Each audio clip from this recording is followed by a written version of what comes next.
Bonjour à tous et bienvenue sur ma chaîne de magie, j'espère que vous allez bien. On se retrouve aujourd'hui pour un tour de cartes vraiment incroyable. Donc c'est un tour que je viens de découvrir, je pense que c'est un des derniers tours de Joseph B. Voilà, donc je l'ai trouvé hyper original, la méthode est dingue. Voilà, en plus ça tombe bien parce que j'avais une balance déjà chez moi, donc il vous faudra acheter une balance. Je vous rassure, ça coûte 8-9 euros sur Amazon, plus les frais de port, vous en avez pour 12 euros, 13 euros, pas plus. Vous tapez balance de poche et vous trouverez plein de modèles, mais essayez de prendre ce modèle-là, le modèle que j'ai en main actuellement. Voilà, vous aurez juste ça à acheter. Je vous promets que déjà le tour n'est pas cher à la base. Je crois qu'il est dans les 10 dollars, donc ça fait 9,50 € à peu près. Plus la balance, ça fait un tour à 20 euros et je vous promets qu'il est terrible. Voilà.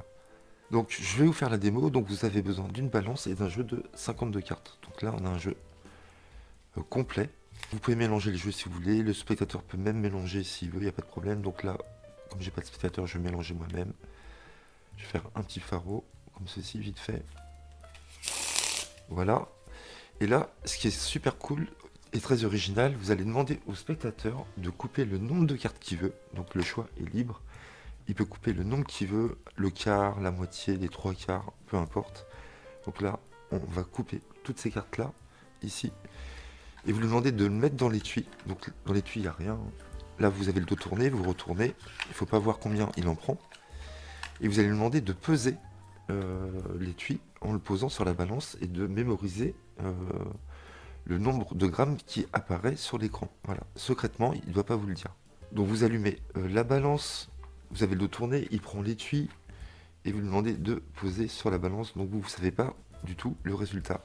Là, on a 34, j'espère que vous voyez bien, 34 ici. Donc il mémorise 34. Vous lui dites de retirer le paquet de la balance, de bien retenir le nombre qui vient de s'afficher sur l'écran. Il vous est impossible de savoir, et de mettre le paquet de côté. Vous pouvez faire face au spectateur et vous allez lui demander de prendre une carte au hasard. Donc il va choisir une carte vraiment au hasard. Là, il n'y a pas de forçage. Donc il a choisi le 2 de pique et vous allez mélanger et vous allez dire au spectateur de vous dire stop quand il veut. Donc ici par exemple, on remet la carte et on dépose et on coupe le jeu.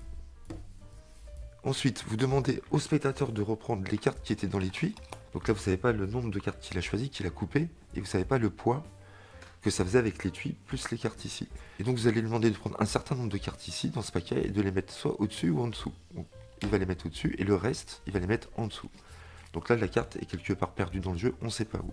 Vous lui demandez de couper le jeu le nombre de fois qu'il veut. Donc il peut couper le nombre de fois, hein, peu importe. Vous lui dites qu'à chaque coupe, la position de la carte change, ce qui est vrai. Donc là, le spectateur a fini de couper. Vous déposez le jeu sur le tapis et vous allez lui demander pour la première fois le poids qu'il avait trouvé sur la balance. Donc il va vous dire 34.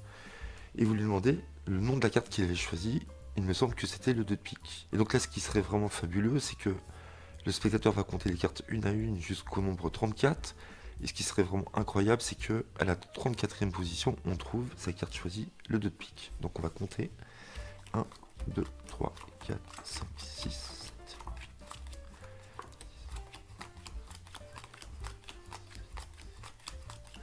20, 21, 22, 23, 24, 25, 26, 27, 28, 29, 30, 31, 32, 33, 34, on est bien sur la carte du spectateur.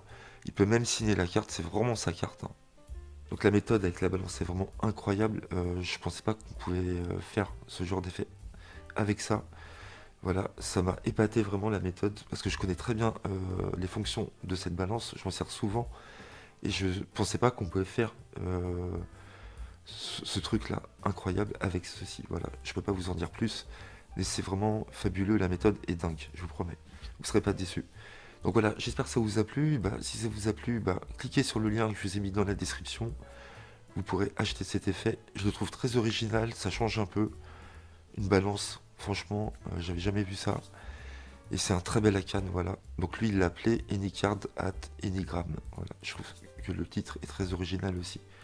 Donc j'espère que ça vous a plu, que ça vous donnera envie de le faire et de l'acheter.